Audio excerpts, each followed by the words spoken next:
Hi sa lahat. Itong video natin ngayon ay tungkol sa problema sa aircon ng ating bagets.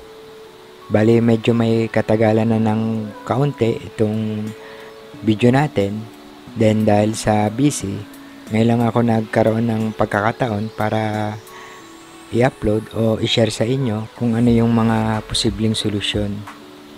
So simulan na natin. After ko ito mapalitan ng clutch pulley, maayos naman itong gumana. Then after ng mga around 6 months, bigla na lang nagkaroon ng problema ito sa aircon. Then ang napansin ko, hindi nag-i-engage yung clutch. Then ang nangyayari, may pagkakataon na hindi gumagana, then may pagkakataon din na gumagana. Katulad ng na-encounter ko rito, na kapag bago ako umalis, ino-on ko na yung aircon, then kapag hindi gumagana yung aircon, habang nasa biyahe, bigla itong mag-on. Pero kapag nag-on na yung aircon, dire-diretso na itong gumagana. Then may pagkakataon na bago ako umalis, ino-on ko na yung aircon, then mga 3 oras na akong nasa biyahe, or natapos na akong magbiyahe, hindi pa rin gumagana yung aircon.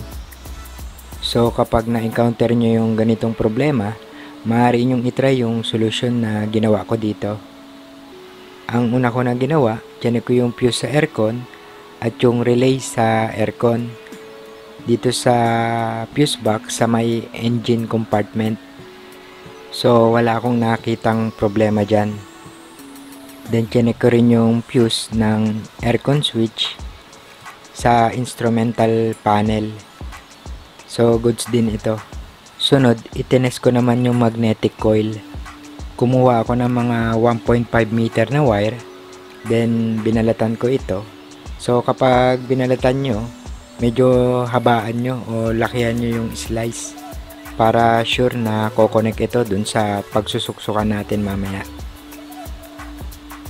Then ikinonek ko na ito sa magnetic coil. Then ang kabilang dulo naman i-connect sa positive terminal ng battery. So ayan, i-connect ko ngayon. Ayan, maririnig nyo yung magnetic. Ayan, ibig sabihin okay ang magnetic coil. Sunod na ginawa ko, hininto ko muna yung pagto-troubleshoot at dumiretso muna ako sa CR dahil sa natatain na ako. Then habang tumatay ako, nag-search ako sa internet ng car aircon problem solution at napanood ko yung kay Jeep Doctor.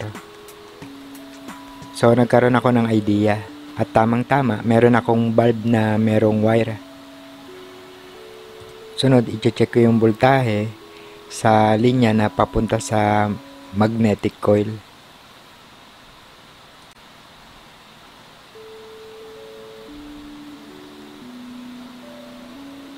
Kapag ginawa natin ito, kailangan naka-start ang sasakyan at naka-on yung aircon. Then i-connect yung tester sa negative terminal ng battery. So makikita dyan na normal yung voltage ng supply na papunta sa magnetic coil. Then after na mga ilang minuto, tines ko uli ito at makikita na biglang nawala yung supply. So dahil sa good ang relay, then good din yung fuse at good din yung magnetic coil, possible talaga na nasa thermocon ang problema. Sunod, inopen ko na yung glove compartment. Then ngayon, itetest ko na yung thermicon. Start nyo muna yung sasakyan, then i-on nyo yung aircon. Yan, i-on nyo.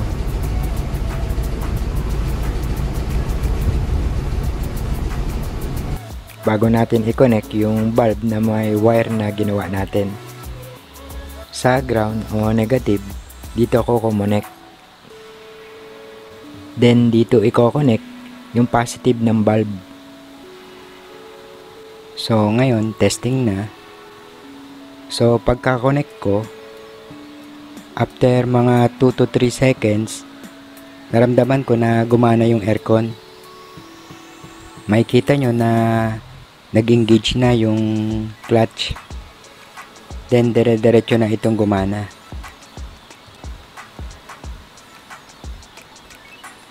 Then base sa naobserbahan ko rito, yung problema ganun pa rin sa dati na minsan gagana, minsan hindi. Pero kapag gumana na, dire-diretso na uli. Walang eksaktong araw, walang eksaktong oras kung kailan uli hindi gagana. Minsan mga 1 week bago hindi gumana. Minsan naman inaabot ng 1 buwan hanggang 3 buwan. Hindi pare-pareho. Pero once na nai-trigger na yung ginawa nating loader o naikabit ko na yung ginawa nating bulb dun sa thermicon ng mga 3 seconds, dire-diretso na uli itong gagana. So, ibig sabihin, for replacement na itong thermocon ni Bagets. Then, isa pang palatandaan na sira ang thermicon kapag ikinokonek natin yung loader o yung bulb na merong wire na ginawa natin.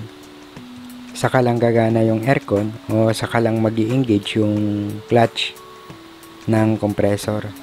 Kapag dinisconnect na natin yung loader, mamamatay yung aircon o magdi-disengage yung clutch ng compressor.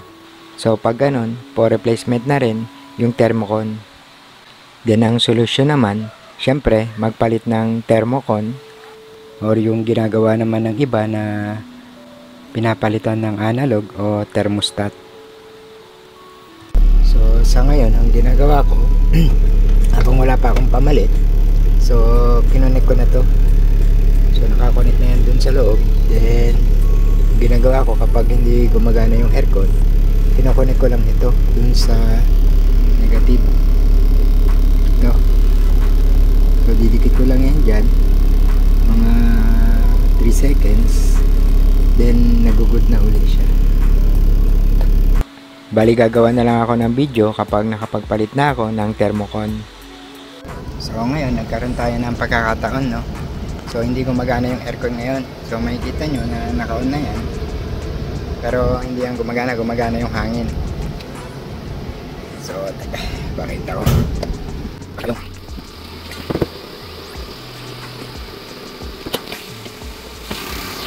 So makikita nyo dyan na hindi gumagana o hindi nag-engage yung pulley ng compressor.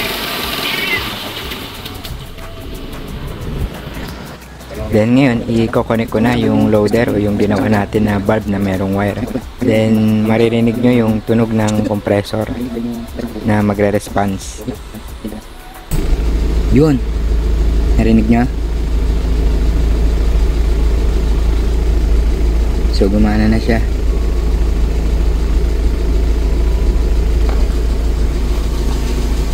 So gumana na siya. Tingnan natin.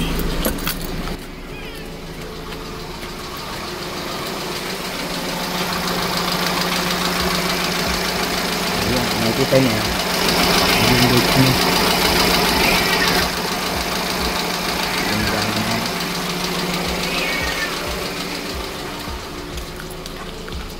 So hanggang dito na lang muna.